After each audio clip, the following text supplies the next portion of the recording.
Arsenal need a striker. Alexander Isak is a striker who scores a lot of Premier League goals. And Newcastle need to sell to balance the books. That's well documented. Isak's their most valuable player, I think. Okay, so my next question is, bearing in mind Dominic Solanke was purchased by Tottenham for a deal up to £65 million, how much do you think Alexander Isak is worth? And I'm going to let you answer it, then I'm going to tell you the stats of how many Premier League goals they've scored compared to games. Because there's some contrast between that. Dominic Solanke, I think it was initial 50 million, and then rising to 65. So Alexander Isak, who's 25 years old, Dominic Solanke is 27. What do you think Isak's market rate is? I mean, obviously as well with an English club selling to an English club, it just jacks up the price even more to internal Premier League transfers. So you're probably looking at 65 million base with an 85 million top up. I think that's light, man. Possibly. I think it's £100 million. Really? Oh, Ollie.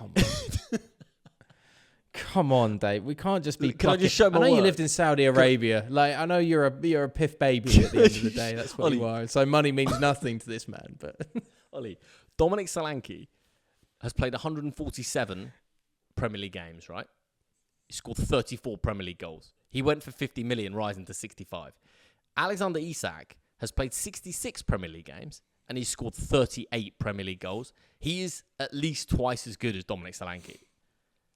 And I mean that. So if Solanke goes for 50, I'm sorry, Alexander Isak is a £100 million footballer.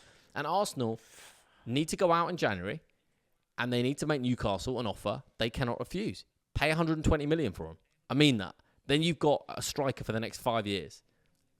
And you've got a guarantee of Premier League goals. Because Alexander Isak is that, Ollie. He's a guarantee of Premier League goals.